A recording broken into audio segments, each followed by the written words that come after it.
Welcome to the news at 4:37. I think that's what time it is.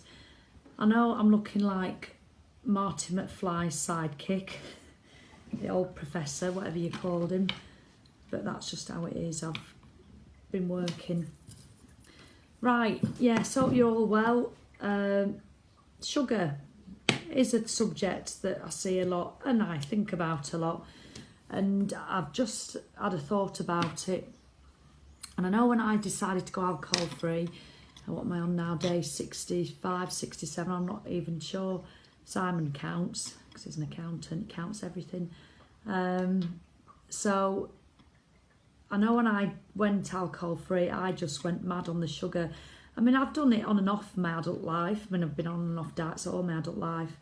I mean, apart from the last 8 years, but don't get me going on, that's an hour-long video, that. The stories I could tell you about bloody diets. I tell you, don't get me going. Oh, it does annoy me. And what I think I used to fall for. But yes, so I have, but for the last 8 years, I just loved, you have a bit of sugar, you enjoy it. You have a bit of chocolate, enjoy it. Just like people can have a bit of wine, a glass or two of wine and enjoy it and not have 2 bottles. But certainly when I went alcohol free for the 3 weeks, I was very aware, because I remember talking about it on here, I was eating, God, a woman. I was eating walnut whips from Marks and Spencer's, and you know what, because I put the stuff sometimes on my business page, my fitness page, there was a woman in Marks and Spencer's who works there, who I've never met before, I don't know from Adam. She comes up to me, chasing me with a, Sally, there's some walnut whips for you. So she goes, oh, I'll follow you on your page. Children were mortified. And then actually I saw her again just a couple of weeks ago. I was buying my first M&S meal deal, and this is another first. And instead of buying a bottle of wine to go with the meal deal, I bought 2 cartons of orange juice. If it had been from concentrate, I wouldn't, but it was all half decent stuff. And she came up to me at the checkout. She goes, you got any wine in there? How's your not drinking going? It's pretty bizarre, social media. But anyway, so yes, I had quite a healthy relationship for the last 8 years, but I reverted back to my diet mentality when I went alcohol free, and I was eating it loads. But then I thought, enough, So then I had about a month, no sugar at all, felt brilliant, and you lose your cravings. But then they started selling Easter eggs in the shops, and I just had one, and then had a lot. And I know people say it's because there's sugar in alcohol and that's what you replace, but it isn't that for me. It's an emotional pull. It's not the physical thing of missing sugar. It is that emotion. I really came to light after the funeral on Saturday. Not Saturday, a couple of days ago, when I went to Manchester.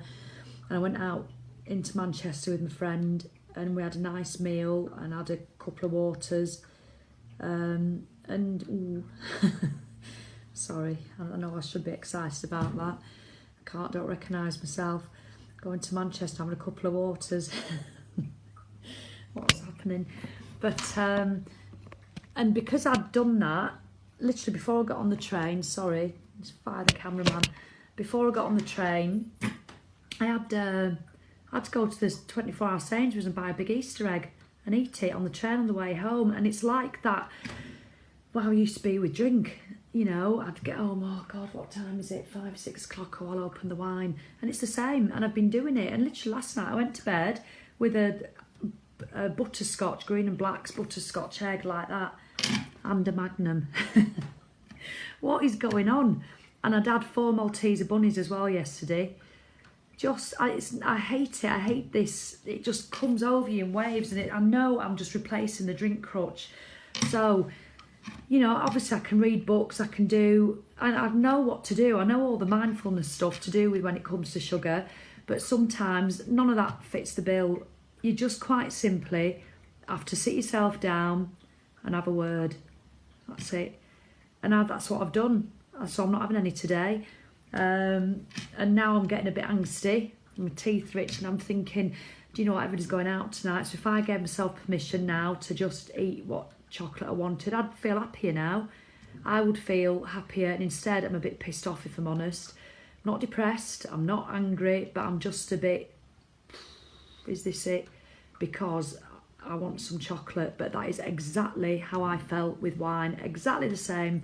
So I'm just not giving into it. I don't get me wrong, I'll sit and have a sticky toffee pudding with cream and ice cream and love it, and then I won't have sugar for a month. That's what I love. But at the moment, I'm falling into that trap that I'd had with alcohol for so long. So I'm asking myself my go-to question: what do I want more? What do I want more? Do I want to have my big fat arse and that I used to have when I was a lot bigger after I had Nancy? I'm not showing you those pictures. I might show you them. And the feeling of unfitness, which is not grammatically correct, I know, but it's just came into my head. And that awful, depressing feeling of hating yourself. No, I don't. I just want to make the most of this alcohol-free situation. You know, I want to make the most of it, but having all this sugar is spoiling it. It is spoiling what I know. I could be feeling great. But it's made a bit easier, I think. I was going to do this in 3 minutes and it's 6, so I'm sorry. Because I've got a juice and fitness retreat this weekend, and the guests will be having 4 like fruit veg juices a day, but Simon will just make me green juices and avocados, so green veg, so no sugar at all. So 3 days on that. I'll be buzzing on Monday. And so then that'll have kicked the physical desire for chocolate in the nuts. So have a word with yourself. That's my advice. So I'm going to finish, or as I could talk for ages about it. Oh, look at that. Love that Carpe Diem. I got this for Simon. Christmas 2010. Dead Poets Society, my favourite ever film. Oh, God, I love it.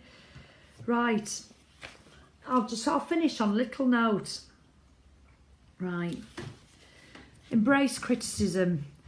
Turn criticism into a positive. Seek it out. Turn it to your advantage. Ask how you or your work can be improved. View the criticisms dispassionately. Use the good ones. Ignore the poor ones. Yeah. Well, some of them I think, yeah, they don't get me like others do. So I'm going to read another. It was all right, that, but it didn't really float my boat, you know. I don't mind being criticised, by the way, and I'll take it quite happily. Right, give back. Consider the good things in your life: family, friends, loved ones, achievements.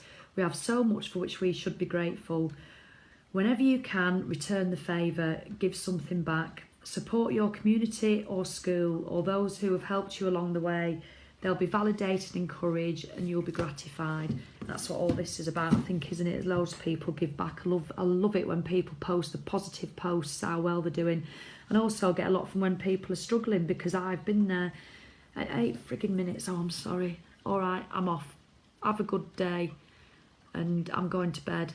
And I'll wake up tomorrow not wanting sugar. I should write a book on that. That's how to do it. Go to bed and have a word with yourself.